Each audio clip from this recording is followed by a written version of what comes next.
প্রিয় দর্শক আসসালামু আলাইকুম। যাকে দেখতে পাচ্ছেন তার নাম হচ্ছে বৃষ্টি।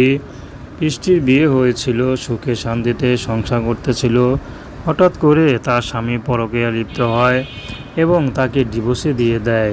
তো বৃষ্টির একটা বাচ্চা আছে, তো সে বাচ্চাকে নিয়ে বৃষ্টিটা খুব কষ্টে আছে। কারণ বৃষ্টির বাবা নেই, মা আছে, ছোট একটা ভাই আছে। ভাই লাইটের দোকানে কাজ করে, ছোট ভাইটা, কারণ বাবা নেই, মাও অসুস্থ, কাজকাম করতে পারে না। তো এখন বৃষ্টি আবার এসেছে থেকে ঘরে, বৃষ্টিরও খারাপ লাগতেছে এই ঘরে কিভাবে থাকবে। তো বৃষ্টি চাচ্ছে কারো বোঝা হয়ে না, যদি ভালো একটা জীবনসঙ্গী পায়, যদি সব কিছু জেনে বৃষ্টির দায়িত্ব নেয়, বৃষ্টি সারা জীবন তার কাছে কৃতজ্ঞ থাকবে। সে যেভাবে বলবে সেভাবেই চলবে। তার বয়স বেশি হোক বা বিবাহিত হোক, তাতে কোনো সমস্যা নেই। তো দর্শক, এ ছিল বৃষ্টির জীবনের সংক্ষিপ্ত জীবন কাহিনী। প্রেম ভালোবাসা বিয়ে শাদী করা একান্ত আপনাদের ব্যক্তিগত ব্যাপার। আসসালামু আলাইকুম।